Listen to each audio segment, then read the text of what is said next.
It was July of 2013, and I was on my way from Costa del Sol, Spain, to Teotihuacan, Morocco. The speakerphone scratched, and the captain came on, joking about the strong currents, comically referring to them as the Moroccan roll. I decided to venture to the upper deck of the boat for a while, but when I got up there, I quickly realized why everyone stayed on the lower deck. The wind was so incredibly strong that it was a battle just to stand up straight. After 30 minutes of turbulent rocking, we finally pulled up to the port of Morocco. I clenched my hands as I prepared to leave the boat. I was excited, yet nervous, for my first trip to Africa with my 14 other classmates who had been joining me on my trip throughout Europe. Thankfully, there was a large bus waiting to take us to our destination. The hot African sun beamed down on our heads, prompting beads of sweat to roll down our cheeks. We were headed to the Medina, one of Morocco's most famous markets. But before we went there, we were to make a pit stop at one of northern Morocco's most well-known areas. After driving for about 10 minutes, the bus slowly rolled up to a large patch of grass overlooking the scenic view of the mountains. My eyes widened like a little kid in a candy shop the second I stepped off the bus. I was shocked to see about 7 camels stomping around in circles. Shouts erupted immediately. €2 for a ride on a camel! I was with a shy group of kids, most of them way too scared to even step near the vicinity of the massive animal. However, merely seconds after we stepped out of the bus, I was first in line for my turn to ride the animal. "Over here, I'd like a ride." The man who was in charge of guiding the camel lent me a hand and hoisted me up onto the beast. He yelled a command at him in Arabic, and within seconds the animal leaned backwards, getting up on all fours.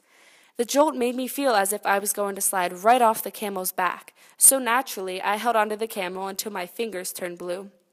I was paraded around in a circle 2 or 3 times before my camel ride came to an end.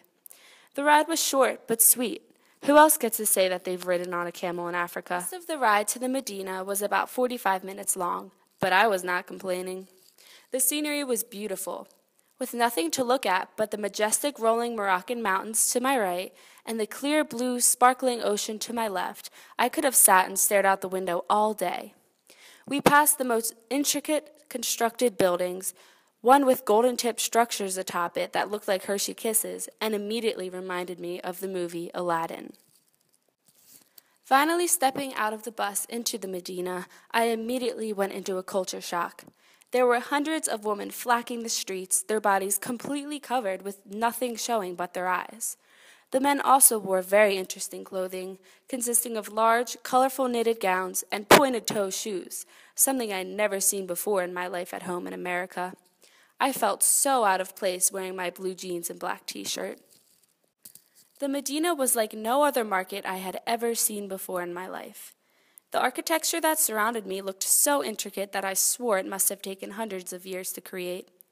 We entered the market in 2 single-file lines, our Moroccan tour guide in the front, our Spanish tour guide in the middle, and 2 undercover police officers behind us in the back. Our tour guides told us not to worry. They just wanted to take extra safety precautions in looking after us since we were a group of young kids in a strange foreign country. The streets were narrow, cars not permitted to drive through them. We paraded through the town, our eyes glued on the countless amount of pop-up shops surrounding us. We had been walking for only a few minutes when I heard the squawk of a chicken, followed by an immediate eerie silence, a slaughtering shop. Slightly grossed out, we continued on. There was a shop for everything you could think of, women selling cherries that they had just picked fresh from a tree, and even little children selling toys that they handmade themselves. After wandering around the market for most of the day, the smell of sweet Moroccan spices drifted into our noses and made us feel a pang of hunger. Thankfully, it was time for dinner. The sound of the popular Moroccan instrument, the gaida, filled the air as we sat and ate our traditional Moroccan meal. Our dinner was interesting, to say the least, different from the typical salty seafood meal that I have been having for the past week in Spain. The plate consisted of beef skewers, broth-soaked couscous, and veggies consisting of carrots and other vegetables that I had never seen or heard of in my life. I washed down the delicious meal with some European Fanta, the bubbles tickling my throat on the way down.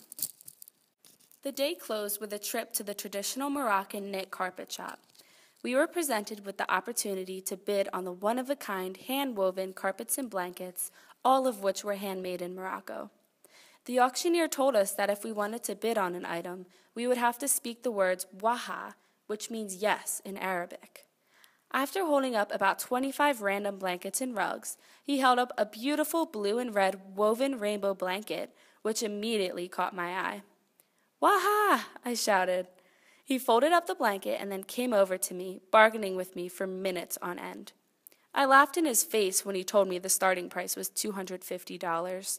That's crazy, I told him. But I have to make a living, he slyly replied. We ultimately just kept going back and forth before I finally got the price down to $110. Exhausted from our long day, my classmates and I drug ourselves back to the port dock to prepare to board the ferry boat back to Spain. We purchased cold ice pops to soothe our parched throats from the heat and sank into the chairs on the boat. This was a day that I would surely never be able to forget in my lifetime. My trip to Morocco not only opened my eyes to the different cultures in our world, but gave me an experience under my belt that I would nowhere else be able to gain. I am so thankful I was able to go on this incredible journey, and I hope that telling my story brought a new experience to my audience as well.